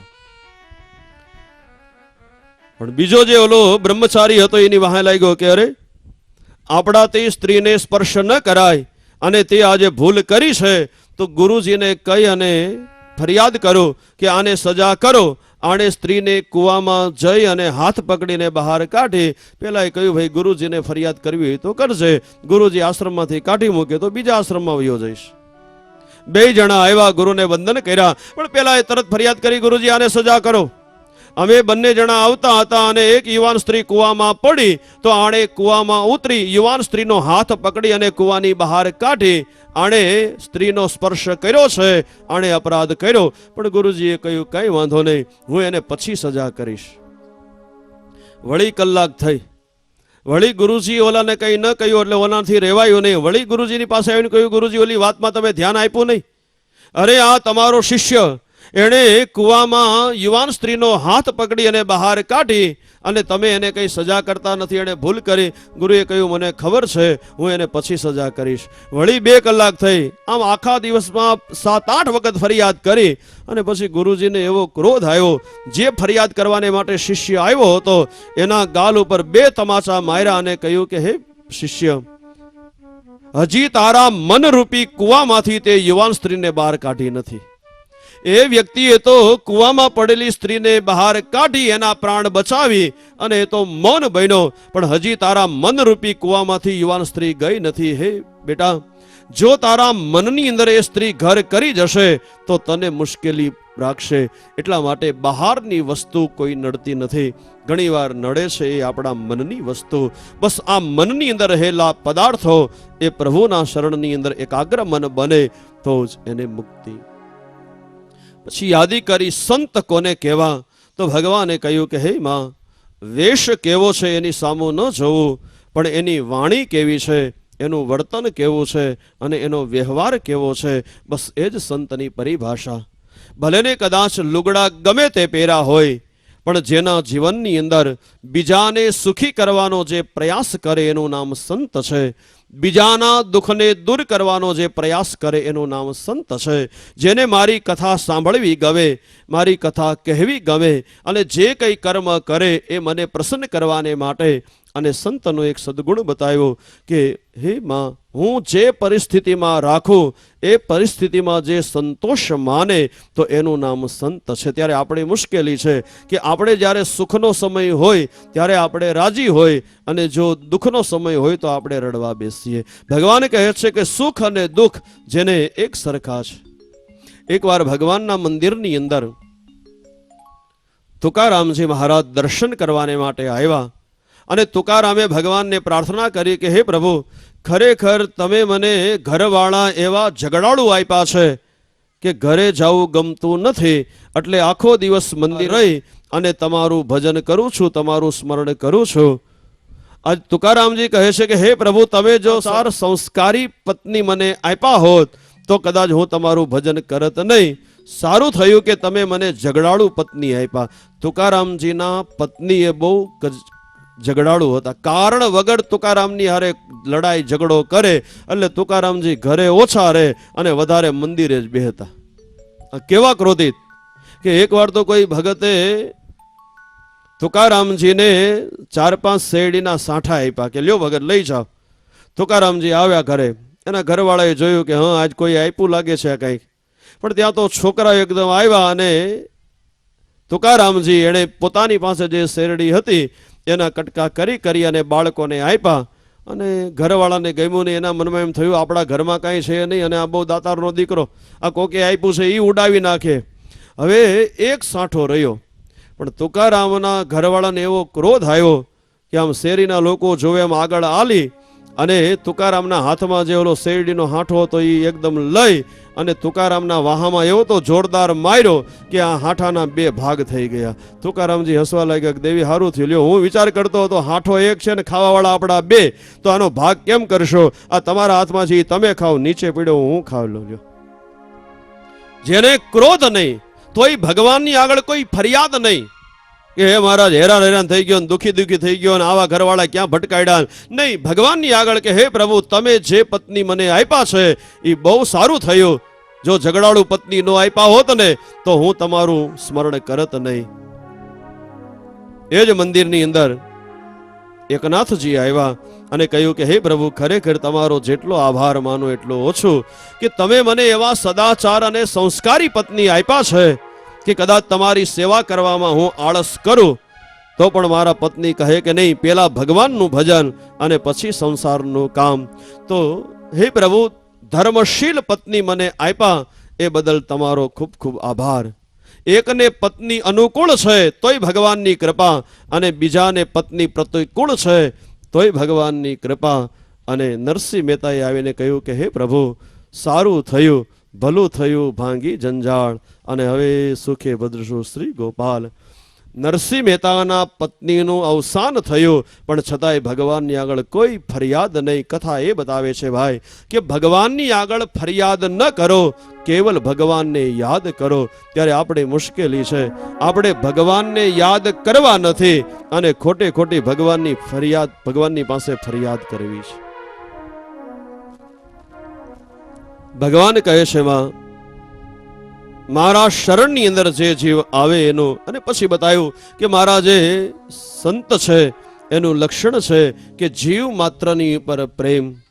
પછી એ મનુષ્ય હોય તોય ભલે, રોગી હોય તોય ભલે, ધનવાન હોય તોય ભલે, એક સરખો જેની ઉપર પ્રેમ, જેના જીવનની અંદર કોઈ વિષમતા કે ભેદભાવ નથી. એકવાર જ્ઞાનેશ્વર મહારાજ એ યાત્રા કરવાને માટે બપોરનો સમય છે, એમાં કોઈ પટેલનું ખેતર ત્યાંથી પસાર થયા. એટલે આ ખેતરનો જે માલિક હતો એણે આવીને કહ્યું, બાપજી ભોજનનો સમય છે અને આપ મારે ત્યાં જે કંઈ છે આપ વાડી પાસેથી પસાર થઈ રહ્યા છો તો આપ ભોજન કરવા. આમ પ્રેમથી આગ્રહ કર્યો એટલે જ્ઞાનેશ્વરે કહ્યું ભલે ચાલો. એટલે આવ્યા જમા. હવે બીજું તો કંઈ હતું નહીં, કેવલ રોટલો અને માખણ, આ 2 જ વસ્તુ હતી. એટલે કહ્યું કંઈ વાંધો નહીં. એટલે થાળીમાં રોટલો લીધો, વાટકીમાં માખણ એક બાજુ રાખી અને જ્ઞાનેશ્વરજી કુવે પાણી ભરવાને માટે જ્યાં આવ્યા તો વાડીની અંદર જે શ્વાન કૂતરું હતું એ થાળીમાં રહેલો રોટલો લઈ અને ભાગ્યું. જ્ઞાનેશ્વરનું ધ્યાન ગયું એટલે તરત જ્ઞાનેશ્વર બોલ્યા કે હે પ્રભુ ઉભા રહો, આ રોટલાની ઉપર માખણ ચોપડવાનું બાકી છે, કોરો રોટલો તમારા ગળે નહીં ઉતરે, આપ ઉભા રહો, હું માખણ ચોપડી દઉં. આમ જ્ઞાનેશ્વર બોલ્યા એટલે શ્વાન કૂતરું ઊભું રહ્યું, જે વાટકી હતી એ લઈ અને રોટલાની ઉપર ચોપડ્યું.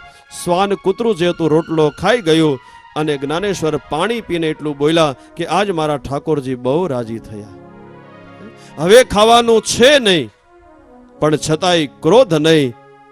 તો આ બતાવ્યું સંતનું લક્ષણ. હવે વિચાર કરો, આપણી થાળીમાંથી કૂતરું રોટલો લઈને ભાગ્યું હોય તો આપણે ઊભા થઈને વાહે દોડીએ, પણ લાકડી લઈને, અને એ તેદી હાથમાં ન આવીએ તો 3 દી પછી પણ ઘા કરી લઈએ આપણે. આ સંતની પરિભાષા. પછી આ જીવનું માતાના ઉદરની અંદર કઈ રીતે આગમન થાય એ યાદી કરી ભગવાને કહ્યું, માં જીવ માત્રના જેવા કર્મ એ પ્રમાણે હું એને જન્મ આપું છું. જો એના સારા કર્મ હોય તો એને મનુષ્ય જન્મ આપો, અને એ મનુષ્ય જન્મની અંદર પણ અતિ સારા કર્મ હોય તો એ માનવ શરીરની અંદર પણ એને સુખ મળે, અને જો એના કર્મ ગલત હોય તો માનવ શરીરમાં પણ એને દુઃખ ભોગવવાનો વારો આવે.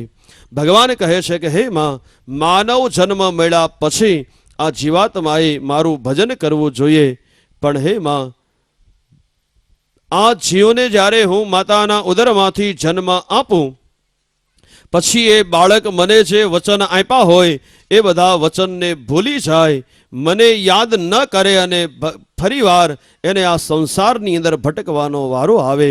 ભગવાન કહે છે કે માતાના ઉદરની અંદર રહેલો જીવ એ મારી સ્તુતિ કરે, પ્રાર્થના કરે કે હે પ્રભુ, આપ તો જીવ માત્રનું શ્રેય કરનાર છો, તો હે પ્રભુ આપ કૃપા કરી અને મને આ માના ઉદરમાંથી આપ મને અવતાર આપો.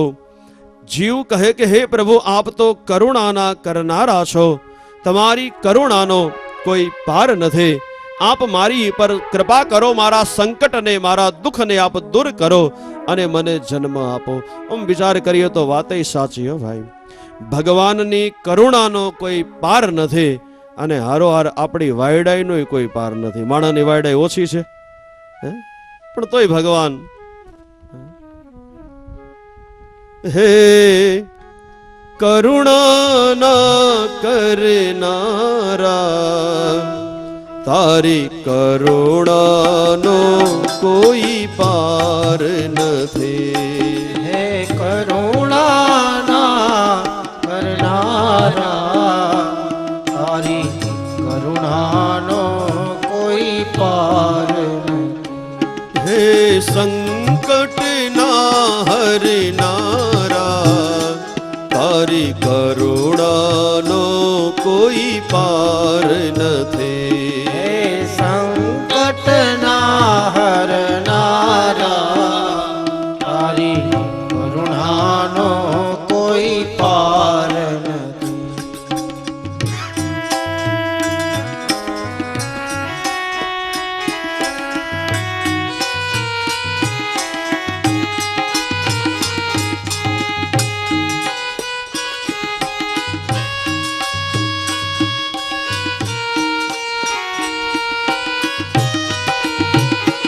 મારા પાપ ભર્યા છે એવા, તારી ભૂલો કરવી સેવા. મારા પૂરા છે એવા, તારી ભૂલ્યો કરવી સેવા. એ મારી ભૂલો ના ભૂલનારા, તારી કરુણાનો કોઈ પાર નથી. મારી ભૂલો ના ભૂલનારા, તારી કરુણાનો કોઈ પાર નહીં. હે કરુણાના કરનારા, તારી કરુણાનો કોઈ પાર નથી. હે કરુણાના કરનારા, તારી કરુણાનો કોઈ પાર નથી. હે પરમ કૃપા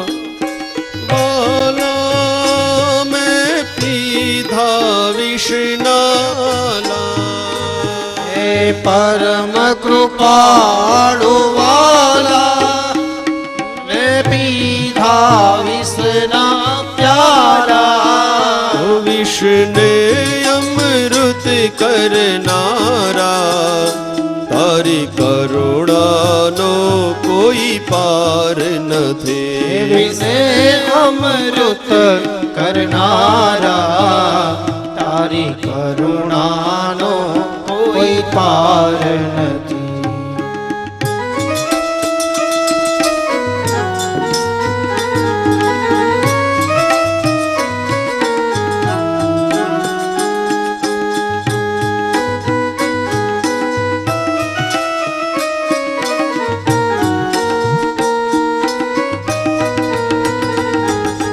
દાસનું દિલ ઉદાસી તાર શરણે લ્યો અવિનાશી હે દાસનું દિલ ઉદાસી તારે ચરણે લ્યો અવિનાશી ભક્તોના દુઃખ હરનારા તારી કરુણાનો કોઈ પાર નથી દુઃખ હરનારા તારી કરુણાનો કોઈ પાર નથી ભક્તોના દુઃખ હરનારા તારી કરુણાનો કોઈ પાર નથી ભક્તોના દુઃખ હરનારા તારી કરુણા કોઈ પાર નથી હે સંકટ ના હરનારા તારી કરુણાનો કોઈ પાર નથી સંકટ ના હરનારા તારી કરુણાનો કોઈ પાર નથી તારી કરુણાનો કોઈ પાર નથી તારી કરુણાનો કોઈ પાર નથી તારી કરુણાનો કોઈ પાર નથી તારી કરુણાનો કોઈ પાર નથી ભગવાન કહે છે માં હું આ જીવની પર કૃપા કરી અને માનવ જન્મ આપું અને પછી જો મને પ્રાપ્ત કરવાનો પ્રયાસ ન કરે તો એના જેવો કોઈ અભાગી જીવ નથી ભગવાને માને જ્ઞાન આપી અને ભગવાન પધાર્યા છે ગંગા સાગર ભગવાને જે જ્ઞાન આપ્યું હતું એનું ચિંતન કરી અને માં દેવહૂતિ ભગવત ધામની અંદર ગયા ત્યારથી બીજું નામ પડ્યું માતૃ ગયા કોઈ પણ દીકરાઓ માતાનું શ્રાદ્ધ જો સિદ્ધપુરની અંદર કરે તો ભગવાને જે ગતિ પોતાની માતાને આપી એ ગતિ આપે આમ ચરિત્ર બતાવ્યું અને ભગવાન કપિલ નારાયણની કથાને વિરામ આપ્યો આપણે પણ કથાને વિરામ આપીએ